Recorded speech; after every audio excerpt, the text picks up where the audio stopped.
Everyone, एक बार फिर से आप सभी लोगों का स्वागत हमारे इस SSC CGL 2024 prelims paper solution की सीरीज में। आज की इस वीडियो में जीके जीएस के 25 सवालों को हम डिस्कस करेंगे जिन्हें पूछा गया था 18 सितंबर की शिफ्ट नंबर 3 में। वीडियो अगर आप लोगों को पसंद आती है तो इसे लाइक जरूर कीजिएगा। बाकी इंपॉर्टेंट डिटेल्स हम सेशन के आगे डिस्कस करेंगे। ये मेरा एप्लीकेशन है EDU24, इसको डाउनलोड करके एक बार एक्सप्लोर जरूर कीजिएगा। किसी भी वनडे एग्जाम की तैयारी कराने के लिए इस पर सारा कंटेंट अवेलेबल है। जैसे कि ये जीके जीएस इंग्लिश के पिछले सालों में पूछे गए क्वेश्चंस के कलेक्शन के कोर्सेज हैं, इनको आप एक बार ट्राई कर सकते हैं।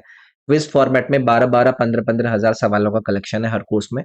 ये 4 कोर्सेज हैं, चारों सब्जेक्ट को आपका ये सब्जेक्ट जो सिलेबस है उसको पूरा कराते हैं। बाकी इंपॉर्टेंट चीजें भी आपको यहाँ पर देखने के लिए मिल जाएंगी। तो चलिए भाई, ये है आपकी आज की क्लास का पहला सवाल, जिसमें सवाल आपसे पूछता है कि एक एक परमाणु वाला अणु पहचानिए इन 4 विकल्प में से। Identify the mono atomic molecule. सबसे पहली चीज आप लोगों के सामने ये रहेगा कि सर जी ये जो मोनो एटमिक मॉलिक्यूल होता है ये क्या होता है। ऐसा आपका कोई भी मॉलिक्यूल जिसके अंदर आपको क्या नजर आएगा, एक सिंगल एटम नजर आएगा, उसको आप मोनो एटमिक कह देंगे। इस प्रकार से आपको देखने के लिए मिलती है ना। तो कई सारे एग्जांपल्स आप लोगों के साथ डिस्कस करे जाते हैं जब मोनो एटमिक मॉलिक्यूल्स के बारे में आप लोगों को पढ़ाया जाता है। जैसे कि हीलियम की बात होती है, ये भी क्या है, एक मोनो एटमिक मॉलिक्यूल है। नियोन की बात होती है, मोनो एटमिक मॉलिक्यूल है। आर्गन मोनो एटमिक मॉलिक्यूल है। क्रिप्टॉन मोनो एटमिक एलिमेंट है। और जेनॉन भी आपका मोनो एटमिक मॉलिक्यूल है। तो ये सारे के सारे मोनो एटमिक के एग्जाम्पल है। तो यहां पर आपको देखो विकल्प नंबर 1 में दिख गया ना आपका ऑप्शन नंबर ए के अंदर हीलियम। भी ये जो कार्बन मोनोऑक्साइड है सभी को पता है कि इसको हम CO से डिनोट करते हैं। तो ये क्या है, ये डाई एटॉमिक है क्योंकि इसमें 2 एटम नजर आ रहे हैं, एक कार्बन का एक ऑक्सीजन का। तो इस प्रकार से तो यहां पर हीलियम की बात हो रही है, तो हीलियम के बारे में सभी को पता है कि ये एक नोबल गैस है, नोबल गैस है। बाकी क्लोरीन भी आपका डायटोमिक फॉर्मेट में आपको देखने के लिए मिलता है। ऑक्सीजन भी आपको डायटोमिक मॉलिक्यूल के रूप में नजर आएगा क्योंकि इसको हम क्या कहते हैं, Cl2 कहते हैं। ऑक्सीजन को O2 में आप लोग व्यक्त करा जाता है। तो याद रखेंगे इन सब बातों को कि मोनो एटमिक मॉलिक्यूल क्या होते हैं जिसमें आपको एक ही एटम नजर आ रहा है। तो हीलियम आपका यहाँ पर आंसर हो जाता है। चलिए जी आगे बढ़ेंगे। निम्नलिखित में से कौन पहले गायक हैं जिन्हें 2008 में भारत रत्न से सम्मानित किया गया और ख्याल गायकी को लोकप्रिय बनाने का इनको श्रेय दिया जाता है। पहले भी इनसे रिलेटेड सवाल आपके एग्जाम्स के अंदर पूछा जा चुका है। चलो इस सवाल को इन्होंने इस तरीके से पूछ लिया कि भाई कौन है पहले वोकलिस्ट, कौन है जिन्हें भारत रत्न अवार्ड दिया जा रहा है। दूसरी चीज यहाँ पर इनके नाम से आपको ये भी याद रखना है कि ये किससे संबंधित है, आपका ख्याल गायकी स्टाइल ऑफ सिंगिंग से संबंधित है। तो इनकी वॉइस को बहुत पावरफुल माना जाता है, इनके स्टाइल को एक बहुत ही अलग तरीके से देखा जाता है। तो यहां पर आपका आंसर रहेगा पंडित भीमसेन जोशी जी। ये ऑप्शन नंबर डी आपका यहाँ पर करेक्ट हो जाता। भारत रत्न के बारे में आपको पता ही है, हमारे देश का सर्वोच्च नागरिक पुरस्कार है जो कि किसी भी व्यक्ति का कला के अंदर, साहित्य के अंदर, विज्ञान के अंदर उनका जो भी योगदान रहा है, उनकी उस योगदान को एक प्रकार से रिकॉग्नाइज करने के लिए भारत रत्न का अवार्ड दिया जाता है। तो ये छोटी सी बातों को आप लोग याद रखेंगे। चलिए आगे बढ़ते हैं। निम्नलिखित में से किस संस्था ने ग्रामीण क्षेत्रों में गरीब महिलाओं की आर्थिक स्थिति सुधारने में मुख्य योगदान दिया है? Which of the following institutions has contributed mainly in improving the economic status of the poor women in rural areas? देखो, जब हम अलग अलग प्रकार के इंस्टीट्यूशंस की बात करते हैं, जैसे कि यहां पर एक इनफॉर्मल एसोसिएशन आपको दिया गया है जिसको कहा जाता है सेल्फ हेल्प ग्रुप। तो ये क्या करते हैं, ये पुअर पीपल की एसोसिएशंस होती हैं, स्पेशली इसमें महिलाएं शामिल होती हैं जो कि एक साथ आती हैं और कलेक्टिवली ये क्या करती हैं, सेव करती हैं या फिर लैंड करती हैं एक दूसरे के बीच में। तो यहाँ पर रूरल वुमेन को इकोनॉमिकली और सोशली अगर आप बेनिफिट होता हुआ देखेंगे तो ये सेल्फ हेल्प ग्रुप आपको सबसे ज्यादा इन्वॉल्व नजर आएंगे। कई सारी अलग अलग प्रकार की जो स्कीम है उसमें इनका आपको इन्वॉल्वमेंट देखने के लिए मिलता है। अच्छा, यहाँ पर कुछ और विकल्प यूज हुए हैं, जैसे कि एक ऑप्शन में इन्होंने यूज किया इंदिरा आवास योजना का। ये क्या है, ये भी एक सोशल वेलफेयर प्रोग्राम है जिसको भारत सरकार के अंदर जो करीब लोग हैं उनको घर दिलाने के लिए शुरू किया गया था। इसमें यही है कि जितने भी ऐसे लोग हैं जो कि बिलो पॉवर्टी लाइन के नीचे आते हैं, उनको असिस्ट किया जाए, उनको घर बनवा कर दिए जाए। तो याद रखेंगे इसको। इसी प्रकार से यहाँ पर पहले वाले विकल्प के अंदर बात हुई है इंटीग्रेटेड डेवलपमेंट प्रोजेक्ट की। तो ये एक डेवलपमेंट इनिशिएटिव है जिसका उद्देश्य क्या है कि अलग अलग जो सेक्टर है हमारे देश के अंदर, जैसे कि एग्रीकल्चर सेक्टर है, या फिर एजुकेशन सेक्टर है, या फिर हेल्थ केयर सेक्टर है, उसमें ये मदद देता है। इसके अंदर जो ओवरऑल सोशो इकोनॉमिक स्टेटस होता है ना रूरल पॉपुलेशन का, उसको यहाँ पर इंप्रूव करने पर फोकस किया जाता है।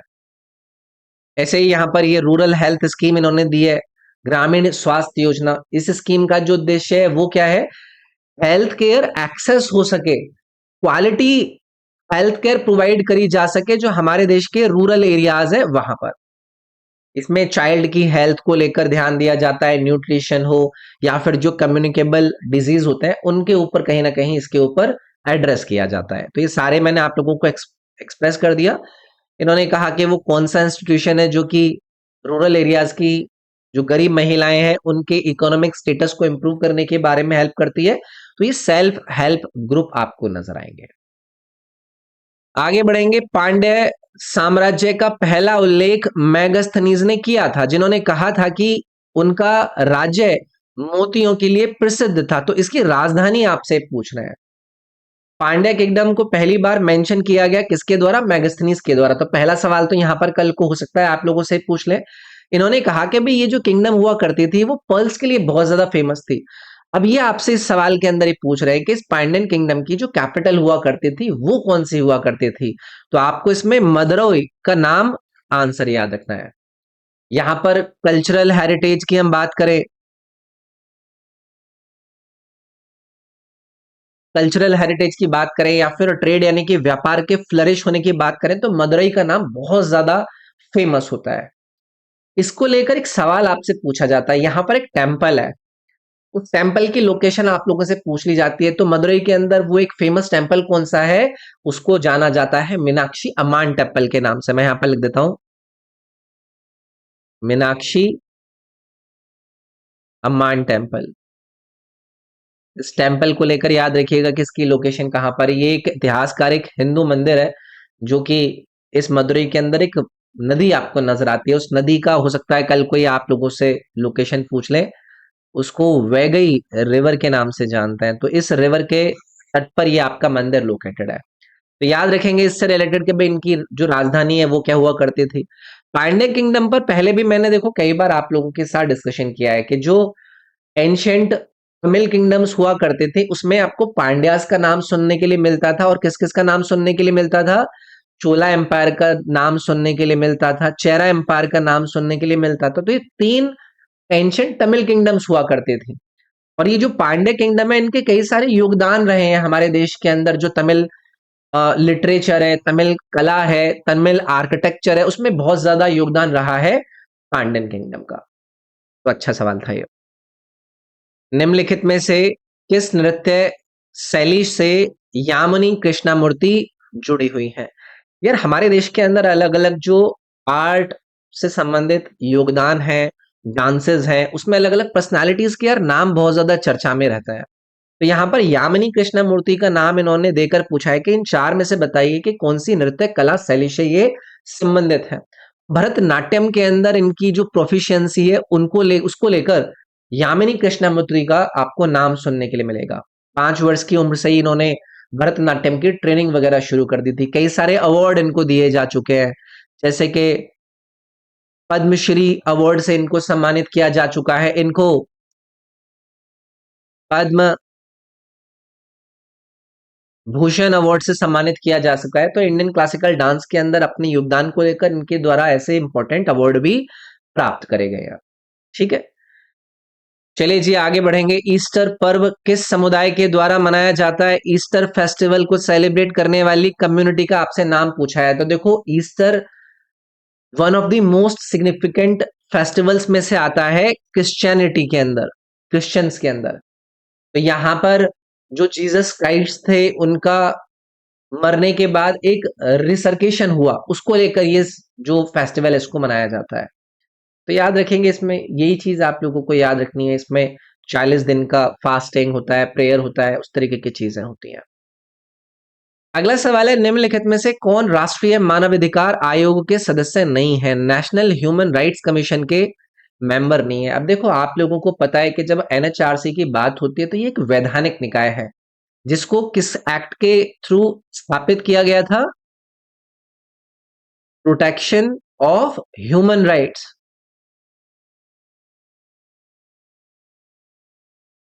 ये एक्ट आया था, इस एक्ट को लेकर पूछा जा सकता है कि कब आया था, तो 1993 में आया था। और इस एक्ट के जरिए ही एनएचआरसी का गठन किया गया था, इसको स्थापित किया गया था। तो इसके अंदर एक तो इनका चेयरपर्सन होता है, ठीक है।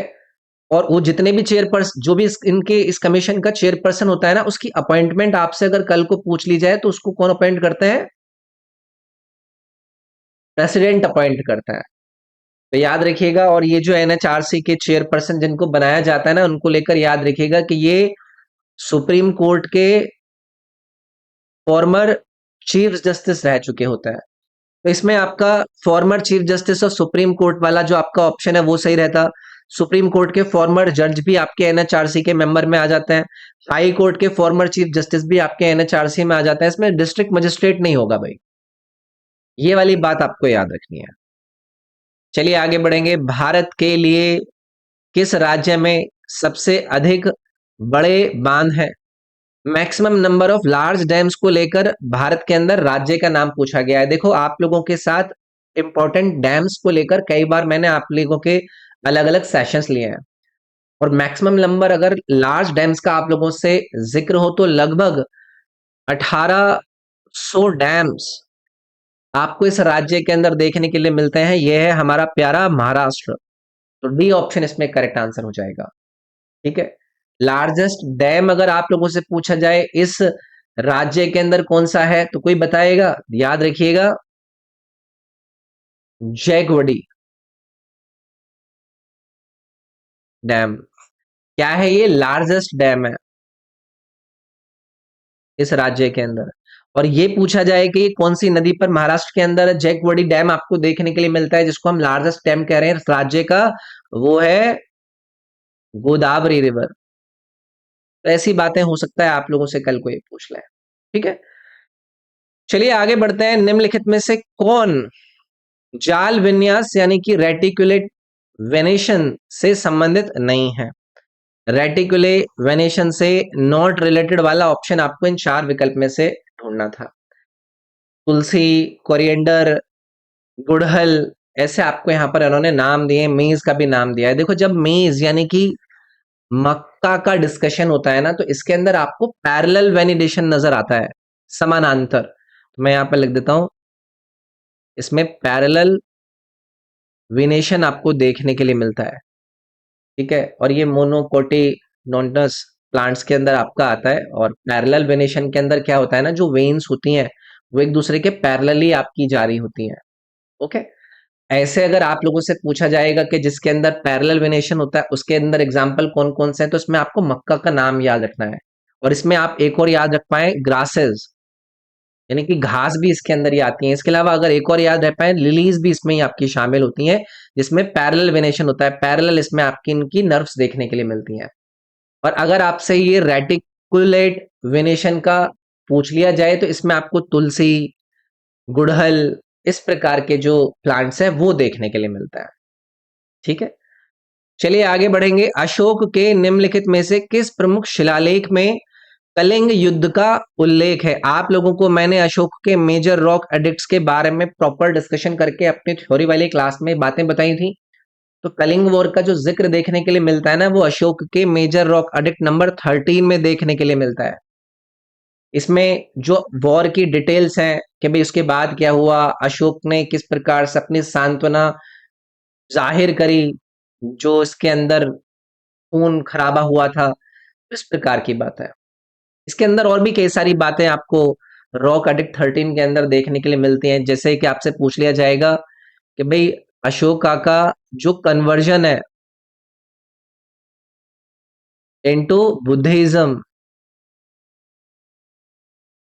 वो आपका इसी मेजर रॉक एडिक्ट नंबर 13 के अंदर देखने के लिए मिलता है। और इसी के बाद ये किसकी स्प्रेडिंग में लग जाता है? ये धम्म की स्प्रेडिंग में लग जाता है। धम्म का मतलब क्या होता है? Moral law. ये सुधर जाता है एक प्रकार से। ठीक है, आगे बढ़ेंगे। कंसिडर द फॉलोइंग स्टेटमेंट और आइडेंटिफाई कीजिए कि इसमें से इनकरेक्ट स्टेटमेंट कौन सा है। ये 4 स्टेटमेंट दिए हैं भाई आपको और इनमें से बताना है कि आपका कौन कौन से इनकरेक्ट है।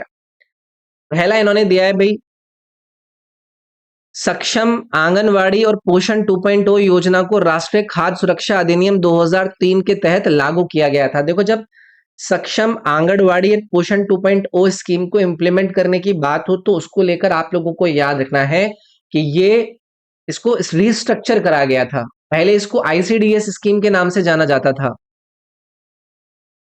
आईसीडीएस का मतलब हो जाता है जो इंटीग्रेटेड चाइल्ड डेवलपमेंट स्कीम है ना, उसके नाम से जाना जाता था।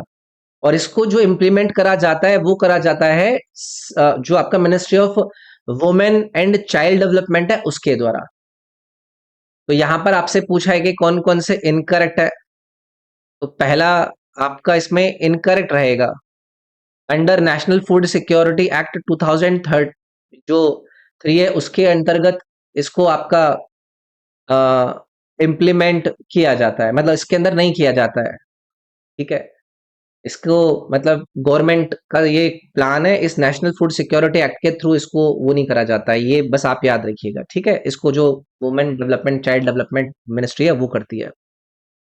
दूसरा है, यह महिलाएं एवं बाल विकास मंत्रालय के तहत एक चालू केंद्र सरकार द्वारा प्रायोजित योजना है। ये तो भाई ठीक है, लेकिन हमें इनकरेक्ट वाला बताना है ना। यह केवल 6 वर्ष से कम उम्र वाले बच्चों तक ही विस्तारित है। अब देखो ये इंपॉर्टेंट है, इन्होंने यहाँ पर आप लोगों से ना उम्र दे दी कि 6 वर्ष के जो बच्चे हैं ये लिमिटेड नहीं है, है ना। इसके अंदर प्रेग्नेंट वुमेन भी आ जाती हैं, जो लैक्टेटिंग वुमेन होती हैं वो भी आ जाती हैं। तो ये कह देना कि सिर्फ इनके लिए है, ये वाला भी गलत हो जाएगा इसमें। राष्ट्रीय स्वास्थ्य मिशन और सार्वजनिक स्वास्थ्य अवसंरचना के माध्यम से इस योजना के तहत 6 सेवाएं प्रदान करी जाती हैं। अब इन्होंने कहा कि इसके अंदर 6 सेवाएं प्रदान करी जाती हैं, इसमें 6 सेवाएं नहीं है। इसमें न्यूट्रिशन पर बात होती है, इसमें अर्ली चाइल्डहुड केयर पर बात होती है, एजुकेशन, मैटरनल केयर और भी कई सारी इसके अंदर आपको हेल्थ सर्विसेज देखने के लिए मिलेंगी। तो ये वाला भी आपका इसमें गलत हो जाएगा। तो कौन कौन से गलत हो गए? पहला, तीसरा और चौथा। तो इसकी वजह से ये जो आपका पहला ऑप्शन था ना ये करेक्ट रहेगा बेस में। ठीक है, चलो भाई। भागीरथी और अलकनंदा नदियां का संगम कहां पर होता है? आसान है भाई, भागीरथी और अलकनंदा का जो कॉन्फ्लुएंस है वो कहां पर होता है? वो होता है देवप्रयाग में। रटा हुआ सवाल है। तो देवप्रयाग ना आपका ये एक टिहरी गढ़वाल डिस्ट्रिक्ट जो आपका उत्तराखंड के अंदर आता है ना, वहां पर ये आपका एक नगर पंचायत पड़ता है, देवप्रयाग, है ना। तो 5 जो आपको कॉन्फ्लुएंस नजर आता है अलकनंदा रिवर के, उनमें से ये एक है। आप लोगों को याद रखना है। मैं यहाँ पे लिख देता हूं, अलकनंदा रिवर के 5 कॉन्फ्लुएंस है, यानी कि 5 उसको प्रयाग के नाम से भी जाना जाता है। जहां पर जो ये भागीरथी और अलकनंदा की हम बात कर रहे हैं, ये आपका बाद में चल के मिलकर आपका गंगा का नाम ले लेता है। ठीक है, चलिए आगे बढ़ेंगे। जब क्विक लाइम पानी के साथ क्रिया करता है तो इनमें से कौन सा रासायनिक अभिक्रिया होती है? यार ये 8वीं 9वीं क्लास में ये रिएक्शन हमें पढ़ाई जाती है। कौन सी वो केमिकल रिएक्शन है जो कि क्विक लाइम के रिएक्ट करने के बाद वाटर के साथ वाली आपकी बनती है?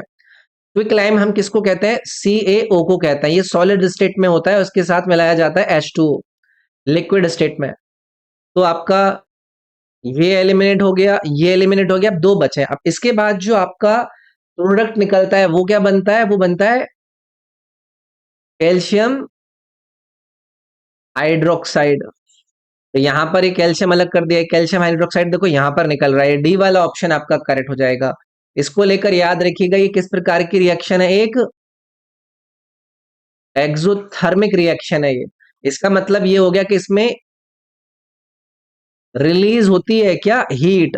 ये बात आपको याद रखनी है। ठीक है, चलिए आगे बढ़ेंगे। 14 अक्टूबर 2021 तक किस भारतीय फुटबॉलर ने पेले के 77 अंतरराष्ट्रीय गोलों के रिकॉर्ड को तोड़ने की खबर बनाई थी?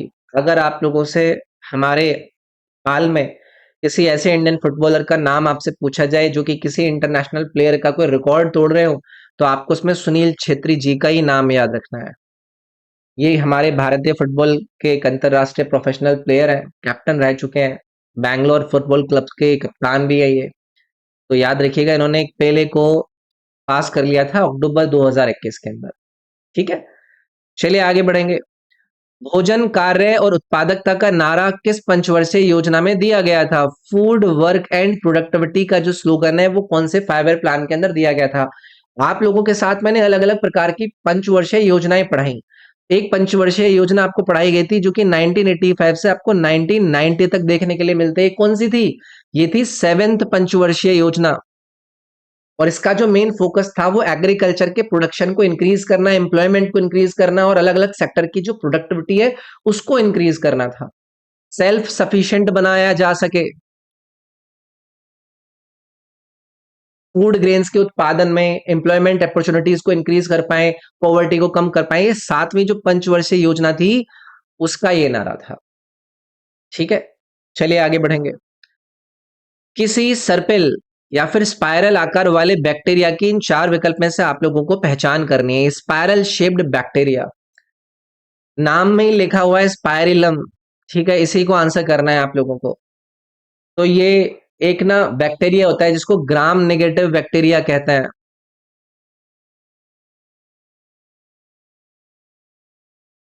इसकी जीनस का है, तो इसकी स्पाइरल शेप होती है। ये आपको फ्रेश वाटर वगैरह में पाए जाता है, तो याद रखेंगे इसमें नाम में इन्होंने लिख दिया था। चलिए आगे बढ़ेंगे। रंजन प्रकाश देसाई जो भारतीय प्रेस परिषद की पहली महिला अध्यक्ष बनी, मूल रूप से सरकार के किस अंग में कार्यरत थी? देखो होता है क्या है ना, अलग अलग व्यक्तियों का जब हम अपॉइंटमेंट देखते हैं तो उनसे रिलेटेड हमें बातें याद रखनी होती हैं। जैसे कि यहाँ पर नाम दिया उन्होंने रंजना प्रकाश देसाई जो कि पहली महिला चेयरपर्सन बनी प्रेस काउंसिल ऑफ इंडिया की। तो ये पूछ रहे हैं कि इन 4 में से बताइए कि गवर्नमेंट के कौन से ऑर्गन के अंदर ये काम कर चुकी हैं। तो ये जुडिशरी से संबंधित है भाई, फॉर्मर जज है सुप्रीम कोर्ट ऑफ इंडिया की, याद रखेंगे इसको। तो लीगल फील्ड के अंदर इनका काफी योगदान रहा है। एज अ जज इन्होंने कई सारे लैंडमार्क जजमेंट्स और केसेस को भी सुना है, तो काफी इंपॉर्टेंट नाम है। इनको प्रेस काउंसिल ऑफ इंडिया का पहला महिला चेयरपर्सन के नाम से बनाया गया, रंजना प्रकाश देसाई। केंद्र सरकार ने किस वर्ष राष्ट्रीय वायु खेल नीति यानी कि नेशनल एयर स्पोर्ट्स पॉलिसी को लॉन्च किया? सेंट्रल गवर्नमेंट ने। भाई देखो ये एनएएसपी के नाम से जाना जाता है इसको, नेशनल एयर स्पोर्ट्स पॉलिसी। इसको लॉन्च करा गया था 2022 में। तो यहां पर आपका आंसर बन जाता है ये B. Centrally government sponsored scheme है। इसका उद्देश्य यही है कि जो एयर स्पोर्ट्स है हमारे देश के अंदर, जैसे कि पैराग्लाइडिंग होती है, हैंग ग्लाइडिंग होती है, एरोबैटिक्स होता है, वो सारा का सारा उसको प्रमोट किया जा सके।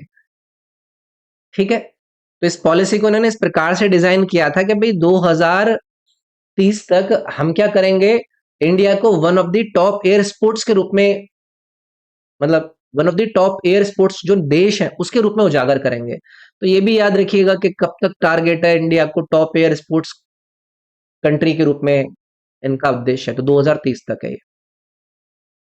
निम्नलिखित में से किस अधिनियम ने द्वैध शासन को समाप्त कर प्रांतीय स्वायत्तता की शुरुआत करी थी? यानी कि प्रोविंशियल ऑटोनॉमी को इंट्रोड्यूस किया था और जो डायरकी का एप्लीकेशन था उसको डिसकंटिन्यू कर दिया गया था। आप लोगों को पढ़ाया जाता है भारतीय सरकार अधिनियम 1935, और इसके अंदर प्रोविंशियल ऑटोनॉमी को इंट्रोड्यूस किया गया था ब्रिटिश इंडिया के दौरान। और इस एक्ट के अंदर जो 1919 वाले एक्ट के अंदर डायरकी को इंट्रोड्यूस कर दिया गया था ना, उसको एंड कर दिया गया था।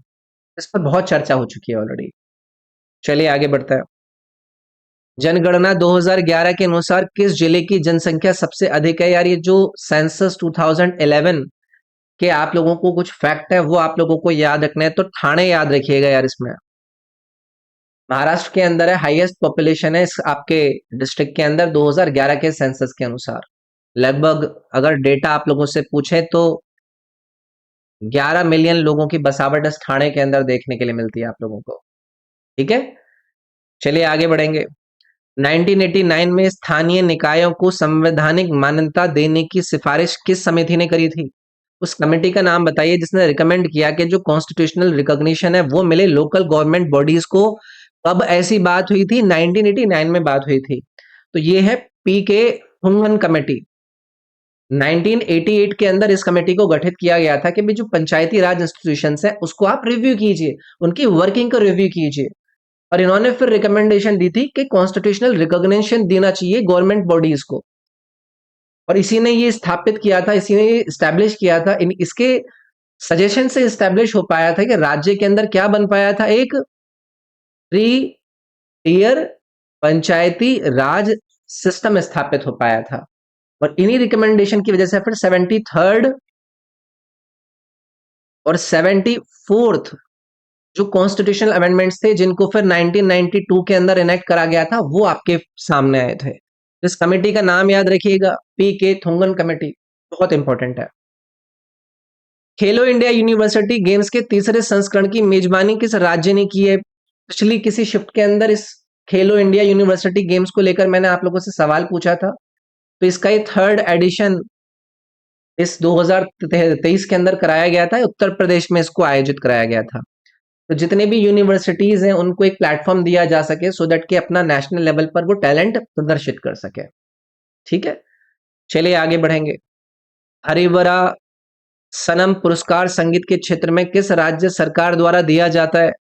हरिवरसनम अवार्ड की बात कर रहे हैं, म्यूजिक के क्षेत्र में दिया जाता है। राज्य सरकार कौन सी है? तो ये केरल राज्य के द्वारा दिया जाता है यार। इसका नाम याद रखिएगा, म्यूजिक के फील्ड में दिया जाता है। तो इसको ना एक फेमस सॉन्ग है हरिवरा, ये जो लिखा हुआ है हरिवरा सनम, इसको एक बहुत इंपॉर्टेंट डेटी है। कौन सी डेटी है? अयप्पा, उनको डेडिकेट किया गया था। तो इसको जो केरला का सबरीमाला टेम्पल नहीं है, वहां पर गाया गया था। तो उस नाम से ये अवार्ड केरला राज्य के अंदर स्थापित किया गया। जो भी इंपॉर्टेंट कंट्रीब्यूट करते हैं म्यूजिक के क्षेत्र में, उनको उनके अचीवमेंट्स को लेकर ये अवार्ड दिया जाता है। अगला है, निम्नलिखित में से कौन सा सिख सुधार आंदोलन 1873 में अमृतसर में शुरू हुआ था? सिख रिफॉर्म मूवमेंट की बात कर रहे हैं, जो कि अमृतसर के अंदर 1873 के अंदर स्टार्ट किया गया था। इसका नाम है भाई सिंह सभा आंदोलन। समय याद रखिएगा, कहां पर आयोजित किया गया ये भी याद रखिएगा। इसका उद्देश्य ये था कि सिख कम्युनिटी को रिफॉर्म किया जा सके, एजुकेशन को प्रमोट करके, और जो सिख गुरुओं के टीचिंग्स थी उसको रिटर्न करके। याद रखेंगे इसको। चलिए, निम्नलिखित में से कौन सा एक सिलिकेट एम्फिबल खनिज है जिसका उपयोग राजमार्ग निर्माण और रेलवे ब्लास्ट के रूप में किया जाता है? इंसोसिलिकेट एम्फिबोल मिनरल की बात कर रहे हैं, जिसका यूज हाईवे कंस्ट्रक्शन और रेल रोड बैलेस्ट के अंदर किया जाता है। इसका नाम है हार्न ब्लैंड, याद रखिएगा। तो ये एक ऐसा मटेरियल है जिसको कई प्रकार के रॉक्स के अंदर पाया जाता है। तो कल को अगर ये पूछेंगे कि कौन कौन सी रॉक्स के अंदर पाया जाता है, तो इसमें आपको इग्नियस रॉक याद रखनी है, और साथ में आपको मेटामॉर्फिक रॉक भी याद रखनी है। याद रखिएगा, हॉर्नब्लैंड। तो ये था इस शिफ्ट का आपका डिस्कशन। देखो, डिस्कशन आज की क्लास में मैंने थोड़ा तेज किया है, क्योंकि ऑलरेडी बहुत सारी शिफ्ट पर हम ऑलरेडी डिस्कशन कर चुके हैं। इतने सारे क्वेश्चन का कलेक्शन हो चुका है, तो ज्यादा लेंथी वीडियो को ना बनाते हुए सारी शिफ्ट को कवर करते हुए डिस्कशन को फटाफट से हम कवर करेंगे। 18 सितंबर की शिफ्ट नंबर 3 कंप्लीट होती है। वीडियो को लाइक जरूर कर दीजिएगा। इस वीडियो के डिस्क्रिप्शन में आपको बाकी के सारे इंपॉर्टेंट लिंक मिल जाएंगे। ये मेरे इंस्टाग्राम का यूजर नेम है robin_sirg। इस पर आप लोग मुझे पर्सनली मैसेज करके कनेक्ट कर सकते हैं। मिलते हैं अगली वीडियो में। Thank you.